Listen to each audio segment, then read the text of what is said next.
Bia kamal gwa sama bane rodan nyech ke tin kon tin de ngach ke kui toknat en wo toknat bi ngach no te mu gore ngai gwa da bane tin shigut ke riet bane tin shigut la chal kenono la bane to kon ga bane shigut ke riet chang chariet gor shede gut chicken de gut ke kan bane bi gwa sama ne gwaza me de konnen na meni shweje ntama ana na me correct shweje mena gwa dino na me chi correct tele bam good keja katungnat mishi denen lo dere good keja bi ngaji no good no ke sha correct wan jenena okay na me jala correct one shweje jen gwa na me jeka ana chi na me chakwa ma lar na me chakwa switch che correct na bo chagwa ko ja mun gwang gut ke shana ba da dien na mene jen sha correct ba da dien men gut ke ka chet ka kwak na me kwak na me correct mete ke ka kwak na me mishal ke ga me che gut ke riet ka toknat na chet ka kwa gwada mene wrong bane sina tele mu guten che gut ka kwa kan detene jen ne kwa che kwa g ne me kwa jen correct de me bi ngaji no ka gude kariet no ga che gut kariet chang me jodi la dia shedemo shi ga che gut kariet to kon ka pa me chet ka bab ne mene correct riet gude ka pa no riet che gut ke ba no ba che riet gut ke che kabab no che gut kangu che gut ke ba te rien mu gut ke ba ka tongnat riet yal gut ken kangu ke pa mishi jor de ding che dar sound chet ke ba bi ngaje no janangu pa na mone riet do dien ke men ba chamat sa gwa de me jella gudone kariet chit kem jagor gwa de me nyut de kon mene ne mene ta nyut ne mene de no tele rien mu gut ka za ne mene chale za te rien mu gut ka za re dial gut ken gongu ke sa gwa de mene ne mene she mu gwa ba she kora kan me nyud jene news gude kangu gude ka sa no ko bi kon men gwana jen bi kon ngach gwadu me amu kon karier ko kenati ba me mishaleta ne mene ta jala good karier dana chet ketet duno ne me michalele da che good kangu che good ke kariet no ko jo de jene jo correct wane ta me bana me che good kariet ta jala correct duno michalele ted ne mene che correct ne me men go amandien me jogore ta ala tet to kon ke medin chet ke yeah these are example ala mi mugur jeno chet ke mi ko le no che tede ala dame be ko good ke je correct ko te bayol ka te gwada men tele but che good ka rore la da che na mene correct tede correct atem ko da cha u mo ka bayol ka gwada men kire baka jenta danan le de duno tel mu gut ke mishal ke me da en mu gut ke da wo dil gut ko wo dil gut ke ta jen correct gwada me che kon ben ka kwang ano kwang gwada me de gwich ne mene ya nga no so teleri la kwang gwaye kwach gwaye dino ne mem jelele kwaji ke ja chi correct ne mene wrong de kon diga no chi gwan jen fanyo de gor ke ja no ne me gad ne me chi correct ne mene correct jen te ke ngwa me te ke tayene en me de kon le chan mo gor chit ke quit ne me chi kon ne me quit ne mo correct cha de gor quit ke da correct de jane Muga con ne te goro ban to ban ngaj bu con ne dil gor ke correct mu gwa ne mene jela correct ona okay tam din nyaw gor gwa de mene okay mu cha wene ne tut ne moni tut kana ne mene ene tud no sorry men jela correct tama ne me jela correct on ko gude keta ne me she correct ano chike quid na me she correct ko tel good kada gwa da mene so go jena bana correction ban nyanga chana ko kuma lo gwa da me bu kono cholo no de mede good kesha la sha correct dundo ja she correct you know me mu de good ka gwa ya dundo ga she cha gwa tele jaka kon mi mede good kesa gwane jena long ko dong de randa re jo good kesa ka tongna ko tete kete go ko brand baro da ngacha gwa no de gorde mi mede good keta gwane jen long ko deri lanada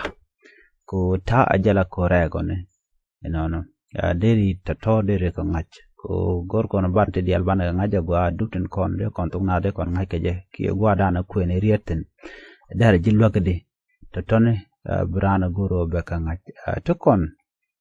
kamuda diende kon gor gwada me mi mu gut ka ga gwane jena long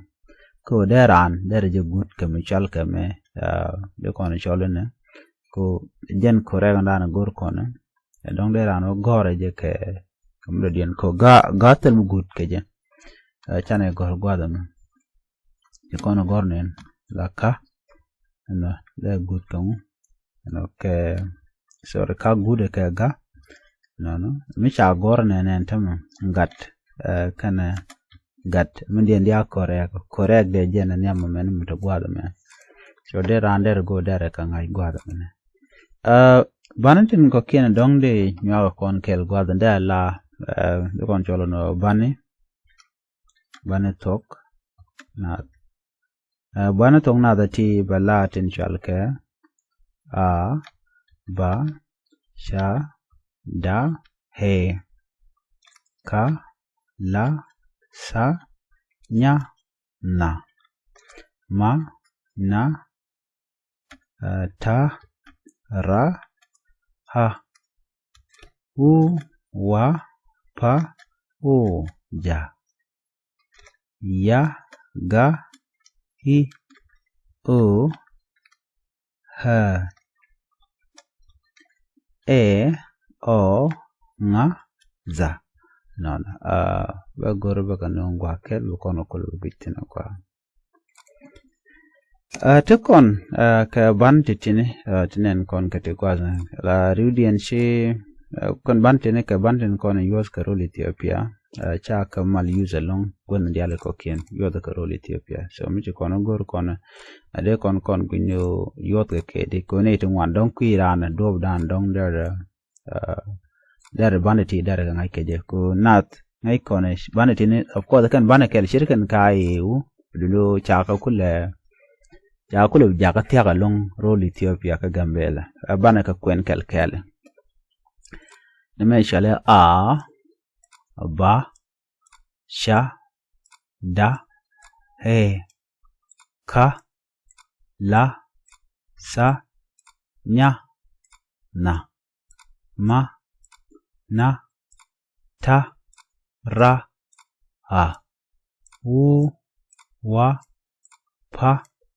o ja ya ga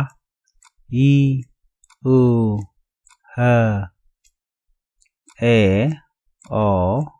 nga za titi kene chalke bane tognat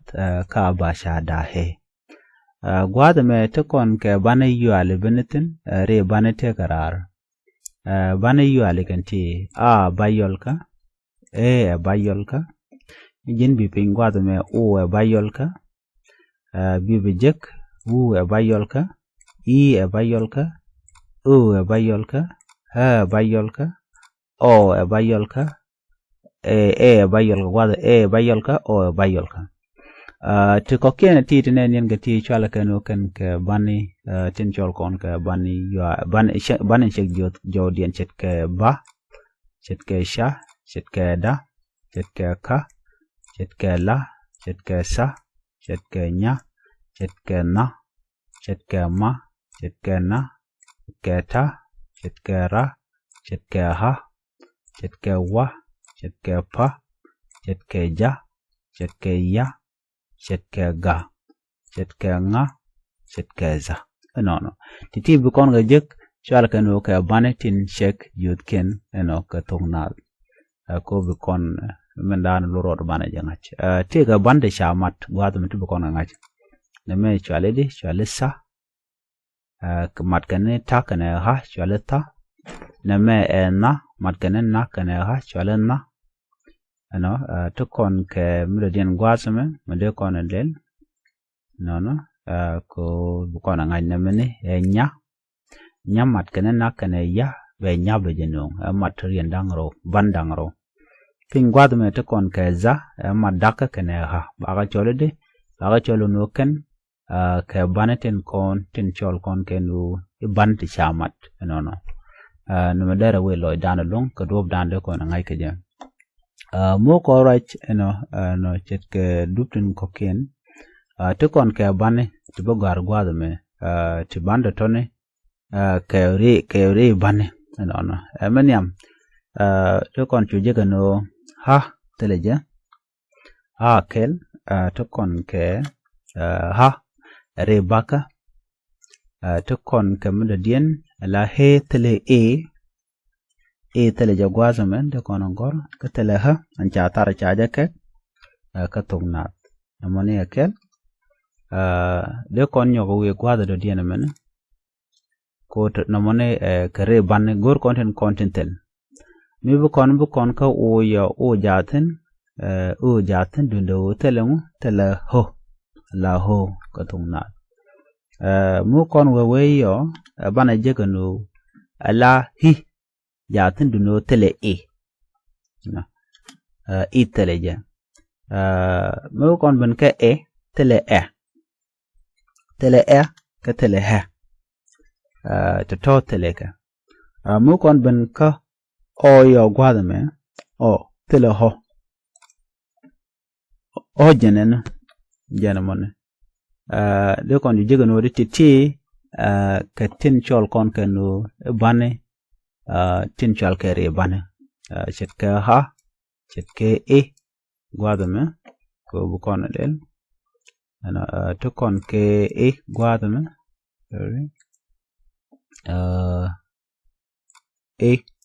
to kon ke ha to kon ke ho no to kon ke to kon ke gwadame nemene to kon ke ha la ha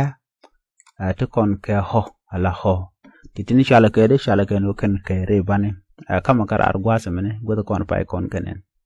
ko yo bu kon titimi ke re bu kon te jegno ko ngune ka tin shal ke no bane yuale ko jen do bran cha da ka titini ke bane yuale ko tekere ban diale ko ken en mat ban dial panken ka jendang diok mi de baro so gor jeno bi ngaje no ka jende baro ko tangos ni chang chala tinji ran dong de ka lo jeno ban tong nat ka jendang de baro ban ti di chol kon ken bani titini ka bani re ban ke le ro diok ngwan dich bakel baro badak no la bandi ti ka badak ka badak so de ngaje no badak mi ka ban badak titini to kon ka bani yuale kel ro diok ngwan dich bakel baro badak bangwan so gwada me la banten konten chol kon kenu e bane kedo kon chol yes chana ke chol bane chol bane yuale ka bangwan yo mo kon ka bane konten chol kon bane chek jodien ka jadangro so ka jendangro ka ken so gor jeno bu kon ka ngajeno la peg dien kwan ken ko yo be chatya ga long yo chang le ran ro de lo jago be practice do lat karo be ngajeno ti kan badak kare bana yual ka bangwan banen cek juut ken ka jandangro maden dial ka jandang jok ida baro gaya bana nyago je kan ida dien ani biya taga mal bye bye